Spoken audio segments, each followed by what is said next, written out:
गुरुद्वारा गोबिंद घाट जो कि हेमकुंड साहब के रस्ते में आता है।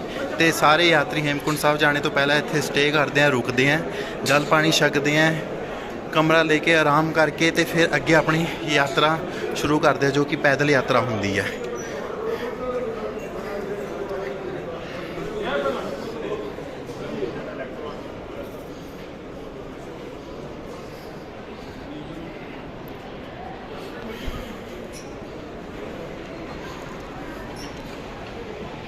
ये सारी संगत कुछ दर्शन कर आई है तो कुछ ने जाना है, तो सामने पुल जा रहा है तो वो रस्ता उपर ਨੂੰ ਜਾਂਦਾ है जो कि हुण 4-5 किलोमीटर होर अगे हो गया जिथे कि आप टैक्सी करके जा सकते हैं।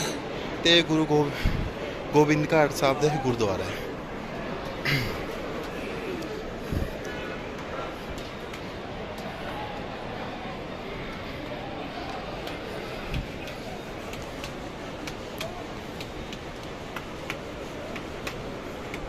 संगत हेमकुंड साहब जाने तो पहला सब तो पहला इत्थे आंदी है गोबिंद घाट, तो ये नाल ही दरिया वगदा है जिसका बहा कई बार बहुत ज़्यादा तेज़ हो जाता है, जिस करके इत्थे बाढ़ भी आ जाती है।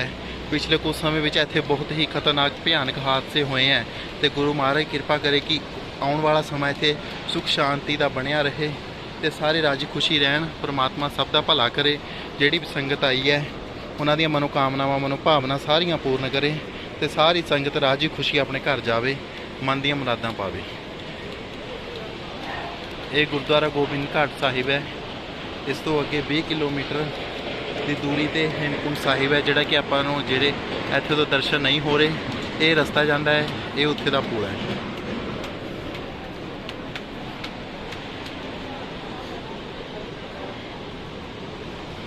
ये देख लो बहुत ही वीर जो कि मोटरसाइकिल ते बहुत दूर तो सफ़र करते तय करते हुए इत्थे पहुँचे हैं, क्योंकि 2 साल बाद ये रस्ता खुले आए तो बहुत ही संगत विच शरधा ते उत्साह सीगा हेमकुंड साहब आने का, तो बहुत ही भारी मात्रा विच इत्थे संगत पहुँची है दर्शन करने वास्ते। ये 2 व्हीलर ते देख लो अपना समान रखा हुआ है, सारे इन्होंने अरेंजमेंट किए हुए हैं, तो सारे भाई वीर इत्थे गुरु महाराज के दर्शन करने लई पुजे हैं। तो जिहड़ी वो टैक्सी जा रही है ऊपर, वो आपां नूं 4-5 किलोमीटर होर अगे ले जाती है।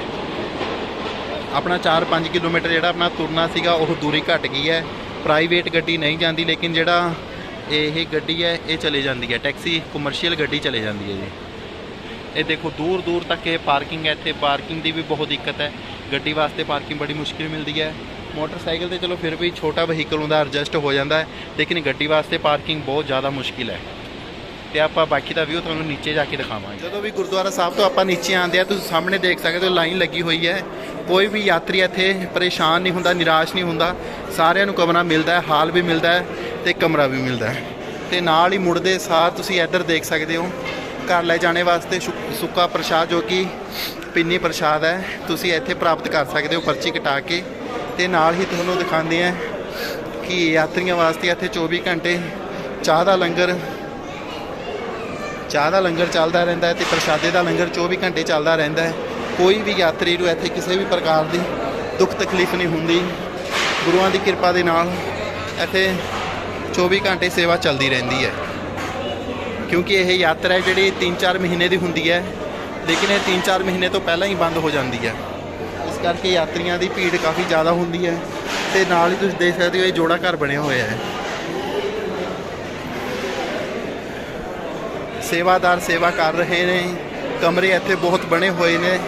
ठीक है, किसी को भी इत्थे कमरे वास्ते ना नहीं मिलेगी, हर एक इंसान को कमरा रहने लिए मिलेगा, कोई इत्थे तो निराश नहीं जाएगा, कमरे की किसी को भी कोई परेशानी नहीं आएगी। वॉशरूम वगैरह इत्थे सारा कुछ अरेंजमेंट किया हुआ प्रबंधकों ने। गठड़ी घट भी इत्थे सामने है। तुसीं जदों जाओगे रात को, जब तुसीं उपर जाओगे तो ज़्यादा समान कैरी नहीं कर पाओगे, इस करके अपना गठड़ी घर भी तुसीं समान जमा करा सकते हो। इत्थे तुसीं अपना सारा समान जमा करा सकते हो। ये सारी संगत है, कुछ दर्शन कर आई है, कुछ घर वापसी परत रहे हैं, तो कुछ है जिहड़े दर्शन करन इत्थे फिलहाल पहुँची है, जिद्दां कि असीं अज ही इत्थे पहुँचे हैं। गुरु गोबिंद सिंह जी हेमकुंड निवास। संगतां दे चेहरे उत्ते बहुत ही मुस्कान है, किसी के भी चेहरे उत्ते कोई दुख तकलीफ ਕੋਈ ਵੀ ਪਰੇਸ਼ਾਨੀ, ਕੋਈ ਥਕਾਵਟ ਨਹੀਂ ਦਿਖ ਰਹੀ, ਜਦ ਕਿ ਇਹ 20 ਕਿਲੋਮੀਟਰ ਦਾ ਸਫ਼ਰ ਹੈ। ਕਿਸੇ ਤੇ ਵੀ ਇਹਦੇ ਵਿੱਚ ਸੀਨੀਅਰ ਸਿਟੀਜ਼ਨ, ਬੱਚੇ ਸਾਰੇ ਹੀ ਸ਼ਾਮਲ ਨੇ। ਸਾਰੇ ਹੀ ਬੜੀ ਹੀ ਖੁਸ਼ੀ ਤੇ ਬੜੀ ਹੀ ਉਤਸ਼ਾਹ ਨਾਲ ਦਰਸ਼ਨ ਕਰਨ ਜਾ ਰਹੇ ਨੇ। ਇਹ ਦੇਖੋ ਜਿਹੜੇ ਵੀਰ ਬਹੁਤ ਦੂਰ ਤੋਂ ਆਉਂਦੇ ਆ ਇੱਕ ਮੋਟਰਸਾਈਕਲ ਤੇ ਬੈਗ ਵਗੈਰਾ ਕੈਰੀ ਕਰਨੇ ਬਹੁਤ ਮੁਸ਼ਕਿਲ ਹੈ। ਇਹਨਾਂ ਨੇ ਇਸ ਉੱਤੇ ਆਪਣੇ ਬੈਗ ਕੈਰੀ ਕਰਕੇ ਤੇ ਆਪ ਸਫ਼ਰ ਕਰਕੇ ਇੱਥੇ ਪਹੁੰਚੇ। ਜਿਹੜਾ ਇਹ ਦ੍ਰਿਸ਼ ਹੈ, ਇਹ ਸਾਰਾ ਬਾਹਰ ਦਾ ਦ੍ਰਿਸ਼ ਹੈ। ਤੁਸੀਂ ਦੇਖ ਸਕਦੇ ਹੋ ਕਿ ਉਹ ਕਿੰਨੇ ਯਾਤਰੂ ਨਿਵਾਸ ਬਣੇ ਹੋਏ ਨੇ ਤੇ ਇਹ ਗੁਰਦੁਆਰਾ ਸਾਹਿਬ ਦੇ ਤੁਸੀਂ ਦਰਸ਼ਨ ਕਰ ਸਕਦੇ ਹੋ। ਸੱਚਖੰਡ ਸਾਹਿਬ ਇੱਥੇ ਨੇ ਉੱਪਰ, ਜਿੱਥੇ ਆਪਾਂ ਨੇ ਵੀਡੀਓ ਸ਼ੂਟ ਕੀਤੀ ਸੀਗੀ। ਤੇ ਇਸ ਤਰਫ ਵੀ ਪਾਰਕਿੰਗ ਹੈ, ਇਸ ਤਰਫ ਪਹਾੜ ਵਗੈਰਾ ਆ ਜਾਂਦੇ ਆ ਤੇ ਇਧਰੋਂ ਐਂਟਰੈਂਸ ਹੁੰਦੀ ਹੈ ਤੇ ਇਧਰੋਂ ਐਗਜ਼ਿਟ ਹੁੰਦੀ ਹੈ। ਇਧਰੋਂ ਵੈਸੇ ਐਂਟਰੈਂਸ ਹੋ ਜਾਂਦੀ ਹੈ ਤੇ ਉਹ ਆਪਣੇ ਤੇ ਡਿਪੈਂਡ ਕਰਦਾ ਕਿ ਆਪਾਂ ਨੇ ਕਿੱਥੇ ਕਰਨੀ ਹੈ। ਤੇ ਮੈਡੀਕਲ ਸੁਵਿਧਾ ਲਈ ਇੱਥੇ ਡਿਸਪੈਂਸਰੀ ਵੀ ਉਪਲਬਧ ਹੈ। ਐਂਬੂਲੈਂਸ ਡਿਸਪੈਂਸਰੀ ਦਾ ਵੀ ਖਾਸ ਪ੍ਰਬੰਧ ਕੀਤਾ ਗਿਆ ਹੈ, ਕਿਉਂਕਿ ਯਾਤਰੀ ਬਹੁਤ ਤਰ੍ਹਾਂ ਦੇ ਹੁੰਦੇ ਨੇ। ਕੋਈ ਵੀ ਅਗਰ ਉਹਨਾਂ ਨੂੰ ਮੈਡੀਕਲ ਅਸੁਵਿਧਾ ਹੁੰਦੀ ਹੈ ਤਾਂ ਉਸ ਵਾਸਤੇ ਇਹ ਪ੍ਰਬੰਧ ਨਾਲ ਦੀ ਨਾਲ ਕੀਤਾ ਹੋਇਆ ਹੈ। ਇੱਥੇ ਕਿਸੇ ਨਾਲ ਕੋਈ ਵੀ ਰਿਸਕ ਨਹੀਂ ਲਿੱਤਾ ਹੋਇਆ। ਇਹ ਨਦੀ ਦਾ ਵਹਾਅ ਤੁਸੀਂ ਦੇਖ ਸਕਦੇ ਹੋ, ਜੋ ਕਿ ਬਹੁਤ ਹੀ ਤੇਜ਼ੀ ਨਾਲ ਪਹਾੜਾਂ 'ਚੋਂ ਪਾਣੀ ਆ ਰਿਹਾ ਹੈ, ਲੇਕਿਨ ਇਸ ਦੀ ਮਾਤਰਾ ਹੈ ਉਹ ਬਹੁਤ ਘੱਟ ਹੈ। ਅਗਰ ਕਦੀ ਮਾੜਾ ਟਾਈਮ ਆਵੇ ਤਾਂ ਇਸ ਦੀ ਮਾਤਰਾ ਬਹੁਤ ਵੱਧ ਜਾਂਦੀ ਹੈ ਤੇ ਇਹ ਇੱਥੇ ਤਹਿਸ ਨਹਿਸ ਪਾਣੀ ਕਰ ਦਿੰਦਾ ਹੈ। ਲੇਕਿਨ ਪ੍ਰਮਾਤਮਾ ਕਿਰਪਾ ਰੱਖੇ ਕਿ ਇੱਥੇ ਤਹਿਸ ਨਹਿਸ ਨਾ ਹੋਵੇ ਤੇ ਮਾਹੌਲ ਇਸੇ ਤਰ੍ਹਾਂ ਹੀ ਸ਼ਾਂਤੀਪੂਰਵਕ ਬਣਿਆ ਰਹੇ, ਤਾਂ ਜੋ ਆਉਣ ਵਾਲੀ ਸੰਗਤ ਨੂੰ ਤੇ ਜਿਹੜੇ ਇੱਥੇ ਲੋਕਲ ਰਹਿਣੇ ਵਾਲੇ ਆ ਉਹ ਸੁੱਖ ਸ਼ਾਂਤੀ ਨਾਲ ਇੱਥੇ ਰਹਿ ਸਕਣ। ਪਿਛਲੇ ਸਮੇਂ ਵਿੱਚ ਤੁਸੀਂ ਦੇਖ ਸਕਦੇ ਹੋ YouTube ਤੇ ਕੋਈ ਵੀ ਵੀਡੀਓ ਖੋਲ੍ਹ ਕੇ, ਉੱਤਰਾਖੰਡ ਵਿੱਚ ਬਹੁਤ ਹੀ ਭਾਰੀ ਬੱਦਲ ਫਟਿਆ ਸੀਗਾ, ਜਿਸ ਕਰਕੇ ਬਹੁਤ ਜ਼ਿਆਦਾ ਤਬਾਹੀ ਹੋਈ ਸੀਗੀ। ਤੁਸੀਂ ਦੇਖ ਸਕਦੇ ਹੋ ਕਿ ਗੁਰਦੁਆਰਾ ਸਾਹਿਬ ਦੇ ਸਾਹਮਣੇ ਕਿੰਨਾ ਵਿਸ਼ਾਲ ਪਰਬਤ ਹੈ। ਮੈਂ ਇਹ ਥੋੜਾ ਕਵਰ ਕਰਨ ਦੀ ਕੋਸ਼ਿਸ਼ ਕਰ ਰਿਹਾ ਹਾਂ, ਇਹ ਤੁਸੀਂ ਜ਼ਰੂਰ ਦੇਖੋ। ਇਹ ਇਸ ਦਾ ਟੌਪ ਹੈ ਤੇ ਟੌਪ ਤੱਕ ਆਪਾਂ ਨੂੰ ਕੋਈ ਵੀ ਬਰਫ਼ ਇੱਥੇ ਨਜ਼ਰ ਨਹੀਂ ਆ ਰਹੀ। ਜਿਨ੍ਹਾਂ ਨੇ ਵੀ ਇੱਥੇ ਆਉਣਾ ਹੈ, ਇਸ ਵਾਰ ਅਸੀਂ ਆਏ ਹੋਏ ਹਾਂ, ਲੇਕਿਨ ਇੱਥੇ ਬਹੁਤ ਜ਼ਿਆਦਾ ਗਰਮੀ ਹੈ। ਉੱਪਰ ਵੀ ਕੁਝ ਜ਼ਿਆਦਾ ਠੰਡ ਨਹੀਂ ਹੈਗੀ, ਅਸੀਂ ਪਤਾ ਕੀਤਾ ਹੈ। ਉਹ ਕਹਿੰਦੇ ਠੀਕ ਹੈ, ਕੁਝ ਐਦਾਂ ਨਹੀਂ ਕਿ ਆਪਾਂ ਨੂੰ ਬਹੁਤ ਜ਼ਿਆਦਾ ਠੰਡ ਲੱਗੇਗੀ। ਇਹ ਦੇਖ ਲਓ, ਇਹ ਜਿਹੜੇ ਸਾਰੇ ਪੱਥਰ ਬੜੇ ਆ, ਇਹ ਪਹਾੜਾਂ ਤੋਂ ਉੱਪਰ ਨੀਚੇ ਗਿਰੇ ਹੋਏ ਆ ਤੇ ਪਾਣੀ ਦਾ ਵਹਾਅ ਬਹੁਤ ਤੇਜ਼ ਆ ਰਿਹਾ ਹੈ, ਤੁਸੀਂ ਦੇਖ ਸਕਦੇ ਹੋ। ਉਹ ਯਾਤਰੀ ਜਾ ਰਹੇ ਨੇ, ਸੇਵਾਦਾਰ ਆਉਂਦੇ ਨੇ, ਯਾਤਰੀ ਆਉਂਦੇ ਨੇ ਤੇ ਜਾ ਰਹੇ ਨੇ। ਕੁਝ ਤੁਰ ਕੇ ਜਾ ਰਹੇ ਨੇ, ਕੁਝ ਛੱਡ ਕੇ ਵਾਪਸ ਪਰਤ ਰਹੇ ਨੇ, ਕੁਝ ਆ ਰਹੇ ਨੇ। ਇਹ ਤੁਸੀਂ ਦੇਖ ਸਕਦੇ ਹੋ ਕਿ ਇਹ ਬਸ ਇੱਕ ਰਸਤਾ ਹੈ ਹੇਮਕੁੰਟ ਸਾਹਿਬ ਜਾਣੇ ਦਾ, ਜਿਸ ਦੇ ਕਿ ਆਪਾਂ ਨੂੰ ਇੱਥੋਂ ਦਰਸ਼ਨ ਨਹੀਂ ਹੋ ਰਹੇ। ਜਦੋਂ ਆਪਾਂ ਪਹਾੜੀ ਕ੍ਰੋਸ ਕਰਾਂਗੇ, ਆਪਾਂ ਨੂੰ ਹੌਲੀ ਹੌਲੀ ਉਹਨਾਂ ਦੇ ਦਰਸ਼ਨ ਦਿਖਣ ਲੱਗ ਜਾਣਗੇ।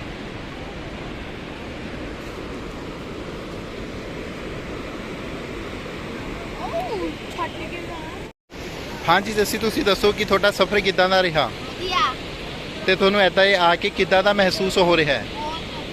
ਤੇ ਤੁਹਾਨੂੰ ਹੇਮਕੁੰਟ ਸਾਹਿਬ ਉੱਪਰ ਤੁਰ ਕੇ ਜਾਣੇ ਦਾ ਕਿੰਨਾ ਕੁ ਉਤਸ਼ਾਹ ਹੈ? ਤੁਹਾਨੂੰ ਥਕਾਵਟ ਹੋਵੇਗੀ ਜਾਂ ਨਹੀਂ ਹੋਵੇਗੀ? ਇਹ ਕਹਿੰਦਾ ਬਰਫ਼ ਨਹੀਂ ਹੈ। ਇਹ ਮੇਰੀ ਗੱਲ ਦਾ ਜਵਾਬ ਨਹੀਂ ਸੀਗਾ। ਮੈਂ ਤੁਹਾਨੂੰ ਪੁੱਛਿਆ ਕਿ ਤੁਹਾਨੂੰ ਉੱਪਰ ਜਾਣੇ ਦਾ ਕਿੰਨਾ ਉਤਸ਼ਾਹ ਹੈ, ਡਰ ਲੱਗਦਾ ਜਾਂ ਤੁਸੀਂ ਚੜ੍ਹਾਈ ਚੜ੍ਹ ਕੇ ਉੱਪਰ ਪਹੁੰਚ ਜਾਓਗੇ? ਤੁਹਾਨੂੰ ਉਮੀਦ ਹੈ ਆਪਣੇ ਤੇ? ਤੁਹਾਨੂੰ ਆਪਣੇ ਪਰਮਾਤਮਾ ਤੇ ਵਿਸ਼ਵਾਸ ਹੈ ਕਿ ਤੁਸੀਂ ਉੱਪਰ ਚੜ੍ਹ ਜਾਓਗੇ? ਠੀਕ ਹੈ, ਚਲੋ ਅਸੀਂ ਉਮੀਦ ਕਰਦੇ ਹਾਂ ਕਿ ਤੁਸੀਂ ਬਿਨਾਂ ਕਿਸੇ ਦੀ ਹੈਲਪ ਲਏ ਉੱਪਰ ਜਾਓ ਤੇ ਉੱਥੇ ਤੋਂ ਰਾਜੀ ਖੁਸ਼ੀ ਵਾਪਸ। ਸਾਰੀ ਗੋਬਿੰਦ ਘਾਟ ਦੀ ਮਾਰਕੀਟ ਹੈ, ਠੀਕ ਹੈ। ਅਸੀਂ ਪਿੱਛੇ ਵਾਲੀ ਸਾਰੀ ਮਾਰਕੀਟ ਦੇਖ ਲਿਆ ਜੀ। ਇੱਥੇ ਫੂਡ ਹੱਬ ਆ ਗਿਆ ਤੇ ਇਹ ਗਰਮ ਜਲੇਬੀਆਂ ਬਣ ਰਹੀਆਂ ਤੇ ਨਾਲ ਹੀ ਪੁਲਿਸ ਚੌਂਕੀ ਹੈ, ਥਾਣਾ ਗੋਬਿੰਦ ਘਾਟ, ਜ਼ਿਲ੍ਹਾ ਚਮੇਲੀ। ਤੇ ਦੇਖੋ ਸ਼ਾਮ ਦੇ ਟਾਈਮ ਵੀ ਇੱਥੇ ਭਟੂਰੇ ਮਿਲ ਰਹੇ ਨੇ, ਸਮੋਸੇ ਵਗੈਰਾ, ਬ੍ਰੈਡ ਭਟੂਰੇ। ਮੈਨੂੰ ਤਾਂ ਬਹੁਤ ਟਾਈਮ ਬਾਅਦ ਇਹ ਦੇਖਣ ਨੂੰ ਮਿਲਿਆ ਇੱਥੇ। ਹੋਰ ਰਸਤੇ ਤਾਂ ਮੈਨੂੰ ਵੈਸੇ ਕਿਤੇ ਦਿਖੇ ਨਹੀਂ, ਇਹ ਇੱਥੇ ਮੈਨੂੰ ਦਿਖੇ ਹੈ। ਤੁਸੀਂ ਕੋਈ ਖਾਣਾ ਪੀਣਾ, ਉਹ ਦੇਖੋ ਤੁਹਾਡਾ ਡੋਸਾ ਲਿਖਿਆ ਹੋਇਆ ਹੈ। ਕੁਛ ਖਾਣਾ ਖਾ ਪੀ ਸਕਦੇ ਹੋ ਤੁਸੀਂ ਸਾਡੇ ਵੱਲੋਂ। ਕੈਮਰਾ ਵੈਸੇ ਮੈਂ ਪਿੱਛੇ ਉਹ ਨਹੀਂ ਕਰਿਆ, ਪਿੱਛੇ ਐਕਸ਼ਨ ਚੱਲ ਰਿਹਾ ਸੀਗਾ, ਲੇਕਿਨ ਮੈਂ ਇੱਥੇ ਆ ਕੇ ਔਨ ਕਰ ਲਿਆ। ਇਹ ਤੁਸੀਂ ਦੇਖ ਸਕਦੇ ਹੋ ਡਿਜ਼ਾਈਨਰ ਸ਼ੀਟ ਟੀ-ਸ਼ਰਟਾਂ। ਸੋਰੀ, ਮੇਰੇ ਮੂੰਹ ਤੋਂ ਪਤਾ ਨਹੀਂ ਕਿਆ ਨਿਕਲ ਰਿਹਾ ਕਿਆ ਨਹੀਂ।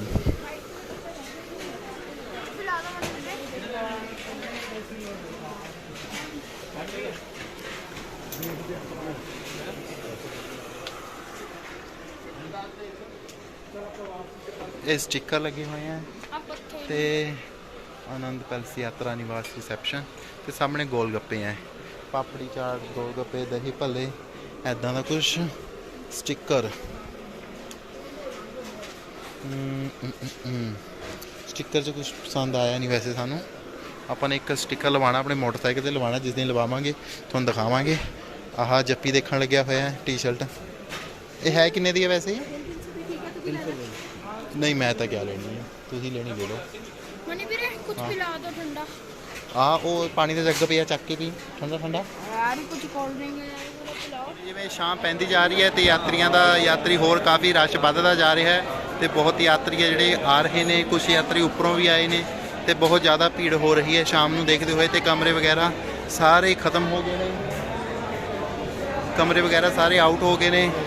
ਤੇ ਵੈਸੇ ਸਾਰਿਆਂ ਦਾ ਪ੍ਰਬੰਧ ਕੀਤਾ ਜਾਵੇਗਾ, ਐਸੀ ਕੋਈ ਗੱਲ ਨਹੀਂ।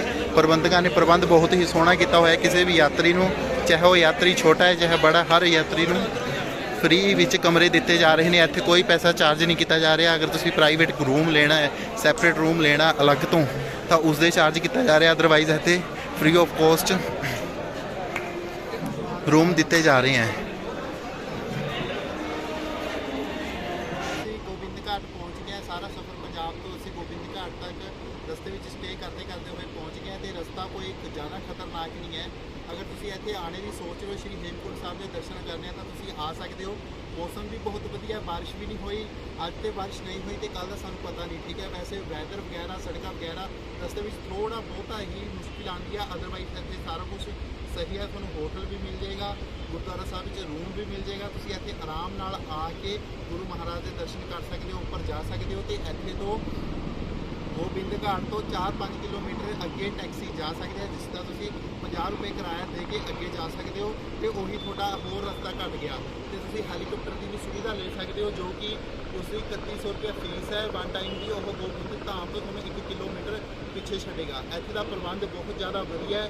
ਇਹ ਯਾਤਰਾ ਚਾਰ ਧਾਮ ਦੀ ਯਾਤਰਾ ਇਹ ਮਈ ਦੇ ਲਾਸਟ ਹਫਤੇ ਵਿੱਚ ਖੁੱਲ੍ਹਦੀ ਹੈ ਤੇ ਇਹ 4 ਮਹੀਨੇ ਵਾਸਤੇ ਹੁੰਦੀ ਹੈ। ਤੇ ਮੌਸਮ ਨੂੰ ਦੇਖਦੇ ਹੋਏ ਇਸ ਨੂੰ ਘੱਟ ਜਾਂ ਵੱਧ ਕਰ ਦਿੱਤਾ ਜਾਂਦਾ ਹੈ, ਠੀਕ ਹੈ। ਜੋ ਕਿ ਇਸ ਦੇ ਨਾਲ ਹੀ ਦਰਿਆ ਵਗਦਾ ਹੈ, ਜੋ ਦਰਿਆ ਵਿੱਚ ਪਾਣੀ ਦੀ ਮਾਤਰਾ ਘੱਟ ਵੱਧ ਜਾਂਦੀ ਹੈ ਤੇ ਇੱਥੇ ਤੂਫਾਨ ਜਾਂ ਬਾੜ ਆਉਣੇ ਦਾ ਬਹੁਤ ਜ਼ਿਆਦਾ ਖਤਰਾ ਬਣ ਜਾਂਦਾ ਹੈ। ਇਸ ਕਰਕੇ ਇਸ ਦੀ ਯਾਤਰਾ ਨੂੰ ਘੱਟ ਵੱਧ ਕਰ ਦਿੱਤਾ ਜਾਂਦਾ ਹੈ ਤੇ ਉੱਪਰ ਵੀ ਪਹਾੜਾਂ ਵੱਲ ਬਰਫ਼ ਪੈਣਾ ਸ਼ੁਰੂ ਹੋ ਜਾਂਦੀ ਹੈ, ਜਿਸ ਕਰਕੇ ਠੰਡ ਬਹੁਤ ਜ਼ਿਆਦਾ ਹੋ ਜਾਂਦੀ ਹੈ ਤੇ ਰਸਤੇ ਬੰਦ ਹੋ ਜਾਂਦੇ ਹੈ। ਲੇਕਿਨ ਇਹ ਯਾਤਰਾ 4 ਮਹੀਨੇ ਦੀ ਹੁੰਦੀ ਹੈ ਤੇ ਸਮੇਂ ਤੋਂ ਪਹਿਲਾਂ ਇਸ ਨੂੰ ਬੰਦ ਕਰ ਦੇਣਾ ਪੈਂਦਾ ਹੈ।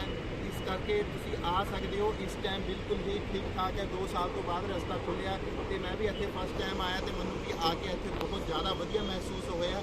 ਤੇ ਤੁਸੀਂ ਵੀ ਜ਼ਰੂਰ ਆਓ। ਤੇ ਅਸੀਂ ਕੱਲ੍ਹ ਸਵੇਰੇ ਗੋਬਿੰਦ ਧਾਮ ਦੀ ਯਾਤਰਾ ਸ਼ੁਰੂ ਕਰਨੀ ਹੈ ਤੇ ਪ੍ਰਮਾਤਮਾ ਦਾ ਨਾਮ ਲੈ ਕੇ ਯਾਤਰਾ ਸ਼ੁਰੂ ਕਰਾਂਗੇ। ਤੇ ਅੱਗੇ ਦਾ ਵੀ ਕਿਆ ਵਿਊ ਹੈ, ਰਸਤੇ ਵਿੱਚ ਕਿਆ ਆਉਂਦਾ ਹੈ, ਕੋਈ ਪਰੇਸ਼ਾਨੀ ਦਿੱਕਤ ਜੋ ਵੀ ਆਉਂਦਾ, ਤੁਹਾਨੂੰ ਸਾਰਾ ਕੁਝ ਮੈਨੂੰ ਤੁਹਾਡੇ ਨਾਲ ਸ਼ੇਅਰ ਕੀਤਾ ਜਾਵੇਗਾ। ਤੇ ਸਾਡੀ ਵੀਡੀਓ ਨੂੰ ਜ਼ਰੂਰ ਦੇਖਣਾ ਤੇ ਗੁਰੂ ਮਹਾਰਾਜ ਦੇ ਦਰਸ਼ਨ ਕਰਨ ਜ਼ਰੂਰ ਇੱਥੇ ਆਉਣਾ। ਪਰਮਾਤਮਾ ਦਾ ਨਾਮ ਲੈ ਕੇ ਕਰੋਗੇ ਸਾਰਾ ਸਫ਼ਰ ਰਾਜੀ ਖੁਸ਼ੀ ਬਤੀਤ ਹੋਏਗਾ। ਅਸੀਂ ਉਮੀਦ ਕਰਦੇ ਹਾਂ ਕਿ ਸਾਰਿਆਂ ਦਾ ਇਹ ਸਫ਼ਰ ਰਾਜੀ ਖੁਸ਼ੀ ਬਤੀਤ ਹੋਵੇ ਤੇ ਤੁਸੀਂ ਵੀ ਜ਼ਰੂਰ ਇੱਥੇ ਆ ਕੇ ਦਰਸ਼ਨ ਪ੍ਰਸ਼ਨ ਕਰਨਾ, ਕਿਉਂਕਿ ਸਾਨੂੰ ਬਹੁਤ ਵਧੀਆ ਮਹਿਸੂਸ ਹੋ ਰਿਹਾ। ਅਸੀਂ ਵੀ ਆਪਣੀ ਫੈਮਿਲੀ ਦੇ ਨਾਲ ਇੱਥੇ ਆਏ ਹਾਂ। ਤੇ ਸਾਡੀ ਚੈਨਲ ਨੂੰ ਲਾਈਕ, ਸ਼ੇਅਰ ਐਂਡ ਸਬਸਕ੍ਰਾਈਬ ਜ਼ਰੂਰ ਕਰਿਓ ਤੇ ਇੱਦਾਂ ਦੀਆਂ ਵੀਡੀਓ ਦੇਖਣ ਲਈ ਧੰਨਵਾਦ।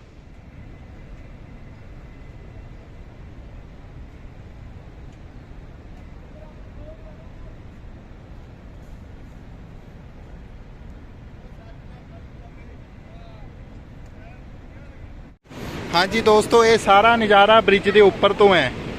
ਤੁਸੀਂ ਦੇਖ ਸਕਦੇ ਹੋ ਨੀਚੇ ਮੋਟਰਸਾਈਕਲ ਹੀ ਹੈ। ਇਹ ਗੁਰਦੁਆਰਾ ਸਾਹਿਬ ਹੈ ਤੇ ਇਹ ਦੇਖੋ ਪਾਣੀ ਦਾ ਬੁਹਾ। ਇਹ ਫਿਲਹਾਲ ਸੁੱਕਾ ਹੈ। ਦੇਖੋ ਆਲੇ ਦੁਆਲੇ ਕਿੰਨਾ ਜਗ੍ਹਾ ਬਚੀ ਹੋਈ ਹੈ। ਇਹ ਸਾਰਾ ਸੁੱਕਾ ਹੈ। ਹਜੇ ਦੂਰ ਤੱਕ ਤੁਸੀਂ ਦੇਖ ਸਕਦੇ ਹੋ ਕਿ ਗੱਡੀ ਦੀ ਪਾਰਕਿੰਗ ਮਿਲਣਾ ਬਹੁਤ ਮੁਸ਼ਕਿਲ ਹੈ।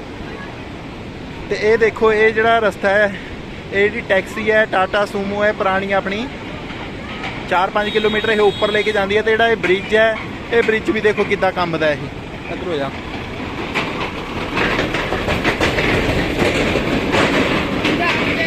ओल्ड इज़ गोल्ड, पुरानी चीज़ हमेशा कामयाब होंगी है। तो इसी तरह ये टाटा सूमो है जो कि बहुत पुरानी है, लेकिन आज की डेट से बहुत कामयाब है। इतने पहाड़ी इलाके में असी बहुत देखा है कि टाटा सूमो बहुत ज़्यादा चल रही है, लेकिन नहीं साढ़े पंजाब तो देखने को कितने कोई वो मिलती है। लेकिन आ देखो जी नज़ारा, ये भी रस्ता आंदा है, ये भी रस्ता जाता है, ये पहाड़ है।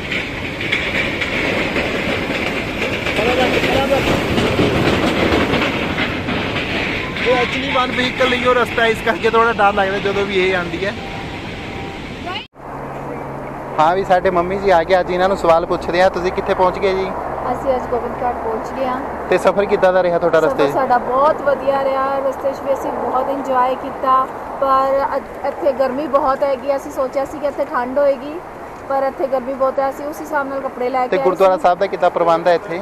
ਪ੍ਰਬੰਧ ਬਹੁਤ ਵਧੀਆ ਹੈਗਾ। ਤੇ ਕੱਲ ਦਾ ਕੀ ਪਲਾਨ ਹੈ ਤੁਹਾਡਾ? ਕੱਲ ਹੁਣ ਗੋਬਿੰਦ ਧਾਮ ਜਾਵਾਂਗੇ, ਫਿਰ ਪਰਸੋਂ ਹੇਮਕੁੰਟ ਸਾਹਿਬ ਦੀ ਯਾਤਰਾ। ਓਕੇ, ਤੇ ਤੁਸੀਂ ਸੋਚਿਆ ਕਿੱਦਾਂ ਤੇ ਤੁਸੀਂ ਯਾਤਰਾ ਕਿੱਦਾਂ ਕਰਨੀ ਹੈ? ਹੈਲੀਕਾਪਟਰ ਤੇ ਘੋੜੇ ਤੇ ਤੁਰ ਕੇ ਕਿੱਦਾਂ ਕਰਨੀ ਹੈ? ਬਾਬਾ ਜੀ ਮਿਹਰ ਕਰਨ ਤੇ ਪੈਦਲ ਦਾ ਹੀ ਸੋਚਿਆ ਹੈ ਕਿ ਆਪਾਂ ਨੇ ਪੈਦਲ ਹੀ ਜਾਣਾ ਹੈਗਾ, ਅੱਗੇ ਜੋ ਪ੍ਰਮਾਤਮਾ ਨੂੰ ਮਨਜ਼ੂਰ ਹੋਵੇ। ਠੀਕ ਹੈ ਜੀ। ਵੈਸੇ ਤੁਸੀਂ ਕਿ ਪਹਿਲਾਂ ਕਦੀ ਆਏ ਹੋ ਇੱਥੇ? ਹਾਂ, ਮੈਂ ਫਸਟ ਟਾਈਮ ਆਈ ਹੈਗੀ ਹਾਂ। ਪਹਿਲਾਂ ਆਈ ਸੀ ਮੈਂ ਅੱਜ ਤੋਂ 14 ਸਾਲ ਪਹਿਲਾਂ, 14-15 ਸਾਲ ਪਹਿਲਾਂ ਆਈ ਸੀ, ਤੇ ਮੈਂ ਇੱਥੇ ਆਪਣੀ ਸੁਖਨਾ ਮੰਨ ਕੇ ਗਈ ਸੀ, ਤੇ ਉਹ ਮੇਰੀ ਸੁਖਨਾ ਪੂਰੀ ਹੋਈ। ਐਟ ਏ ਟਾਈਮ ਹੀ ਮੇਰੀ ਉਹ ਸੁਖਨਾ ਪੂਰੀ ਹੋ ਗਈ, ਤੇ ਮੈਂ ਪਰਮਾਤਮਾ ਦੀ ਬਹੁਤ ਬਹੁਤ ਸ਼ੁਕਰਾਨਾ ਕਰਨਾ ਚਾਹੁੰਦੀ ਜਿਨ੍ਹਾਂ ਨੇ ਮੇਰੀ ਸੁਖਨਾ ਪੂਰੀ ਕੀਤੀ। ਤੇ ਮੈਂ ਬਹੁਤ ਸਾਲਾਂ ਬਾਅਦ ਆਈ ਹੈਗੀ, ਅੱਜ ਤੋਂ 14 ਸਾਲਾਂ ਬਾਅਦ ਆਈ ਆਪਣੀ ਸੁੱਖ ਉਤਾਰਨ ਵਾਸਤੇ। ਬਈ ਐਕਚੁਅਲੀ ਇਹਨਾਂ ਨੇ ਸੁੱਖ ਸੁੱਖੀ ਸੀਗੀ, ਜੋ ਕਿ ਪਰਮਾਤਮਾ ਦੀ ਕਿਰਪਾ ਦੇ ਨਾਲ ਜਦੋਂ ਇਹ ਉੱਪਰੀ ਸੀਗੇ ਤਾਂ ਉਹ ਸੁੱਖ ਇਹਨਾਂ ਦੀ ਪੂਰੀ ਹੋ ਗਈ ਸੀਗੀ, ਲੇਕਿਨ ਇਹ 14-15 ਸਾਲ ਬਾਅਦ ਉਸ ਸੁੱਖ ਨੂੰ ਉਤਾਰਨ ਆਏ ਆ। ਇਹਨਾਂ ਵਿੱਚ ਕਾਫੀ ਖੁਸ਼ੀ ਹੈ ਤੇ ਇਹਨਾਂ ਨੂੰ ਬਿਲਕੁਲ ਵੀ ਥਕਾਵਟ ਮਹਿਸੂਸ ਨਹੀਂ ਹੁੰਦੀ। ਤੇ ਦੇਖਦੇ ਆ ਕਿ ਕੱਲ੍ਹ ਨੂੰ ਇਹ ਤੁਰ ਕੇ ਜਾਂਦੇ ਆ ਕਿੱਦਾਂ ਜਾਂਦੇ ਆ। ਲੇਕਿਨ ਵੈਸੇ ਸਾਨੂੰ ਬਹੁਤ ਖੁਸ਼ੀ ਹੋਈ ਇਹਨਾਂ ਦੇ ਨਾਲ ਗੱਲ ਕਰਕੇ। ਤੁਹਾਨੂੰ ਪਤਾ ਇਹ ਸਾਡੇ ਫੈਮਿਲੀ ਮੈਂਬਰ ਹੀ ਹੈ, ਲੇਕਿਨ ਇਹਨਾਂ ਦਾ ਆਪਾਂ ਇੱਕ ਇੰਟਰਵਿਊ ਲੈ ਰਹੇ ਸੀਗੇ ਤੇ ਜੱਸੀ ਤੋਂ ਤਾਂ ਆਪਾਂ ਨੇ ਵੈਸੇ ਪੁੱਛ ਰਿਹਾ ਸੀਗਾ, ਤੇ ਮੇਰਾ ਵੀ ਕੱਲ੍ਹ ਨੂੰ ਹੀ ਪਤਾ ਲੱਗੇਗਾ ਕਿ ਮੈਂ ਕਿੱਦਾਂ ਯਾਤਰਾ ਕਰਨੀ ਹੈ। ਠੀਕ ਹੈ ਜੀ। ਮੈਂ ਡੁੱਬਦੇ ਪੱਥਰਾਂ ਨੂੰ ਤਾਰਨ ਵਾਲਿਆ, ਪੱਥਰਾਂ ਨੂੰ ਤਾਰਨ ਵਾਲਿਆ, ਪੱਥਰਾਂ ਨੂੰ ਤਾਰਨ ਵਾਲਿਆ, ਅੱਜ ਕੇ ਪੱਥਰਾਂ ਨੂੰ ਤਾਰਨ ਵਾਲਿਆ, ਡੁੱਬਦੇ ਪੱਥਰਾਂ ਨੂੰ ਤਾਰਨ ਵਾਲਿਆ, ਡੁੱਬਦੇ ਪੱਥਰਾਂ ਨੂੰ ਤਾਰਨ ਵਾਲਿਆ, ਸਾਡਾ ਬੇੜਾ ਪਾਰ ਕਰੀ, ਸਾਡਾ ਬੇੜਾ ਪਾਰ, ਸਾਡਾ ਬੇੜਾ ਪਾਰ ਕਰੀ, ਸਾਡਾ ਬੇੜਾ ਪਾਰ ਕਰੀ, ਓ ਸਾਡਾ ਬੇੜਾ ਪਾਰ ਕਰੀ, ਸਾਡਾ ਬੇੜਾ ਪਾਰ ਕਰੀ, ਸਾਡਾ ਬੇੜਾ ਪਾਰ ਕਰੀ, ਸਾਡਾ ਬੇੜਾ ਪਾਰ ਕਰੀ, ਡੁੱਬਦੇ ਪੱਥਰਾਂ ਨੂੰ ਤਾਰਨ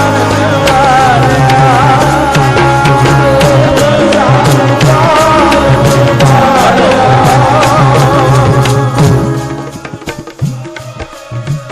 ਗੱਜ ਕੇ ਡੁੱਬਦੇ ਪੈਣਾ ਬੋਲੋ, ਡੁੱਬਦੇ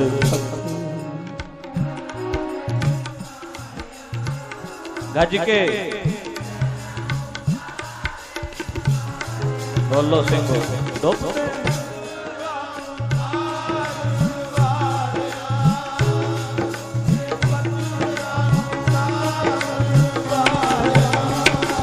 ਕਦੋਂ ਆਵੇਗੀ ਗਰੀਬਾਂ ਵਾਲੀ ਵਾਰੀ, ਕਦੋਂ ਆਵੇਗੀ ਗਰੀਬਾਂ ਵਾਲੀ ਵਾਰੀ, ਕਦੋਂ ਆਵੇਗੀ ਗਰੀਬਾਂ ਵਾਲੀ ਵਾਰੀ, ਕਦੋਂ ਆਵੇਗੀ ਗਰੀਬਾਂ ਵਾਲੀ ਵਾਰੀ। ਬੜੋ ਜੀ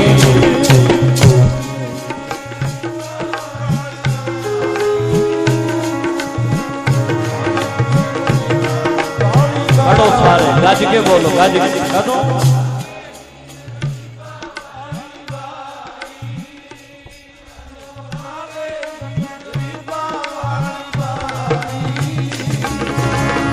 ਵੱਡੇ ਵੱਡੇ ਪਾਪੀ ਤਾਰਦੇ, ਵੱਡੇ ਵੱਡੇ ਪਾਪੀ ਤਾਰਦੇ, ਵੱਡੇ ਵੱਡੇ ਪਾਪੀ ਤਾਰਦੇ, ਵੱਡੇ ਵੱਡੇ ਪਾਪੀ ਤਾਰਦੇ, ਵੱਡੇ ਵੱਡੇ ਪਾਪੀ ਤਾਰਦੇ, ਵੱਡੇ ਵੱਡੇ ਪਾਪੀ ਤਾਰਦੇ, ਵੱਡੇ ਵੱਡੇ ਪਾਪੀ ਤਾਰਦੇ, ਵੱਡੇ ਵੱਡੇ ਪਾਪੀ ਤਾਰਦੇ, ਕਦੋਂ ਆਵੇਗੀ ਗਰੀਬਾਂ ਵਾਲੀ ਵਾਰੀ।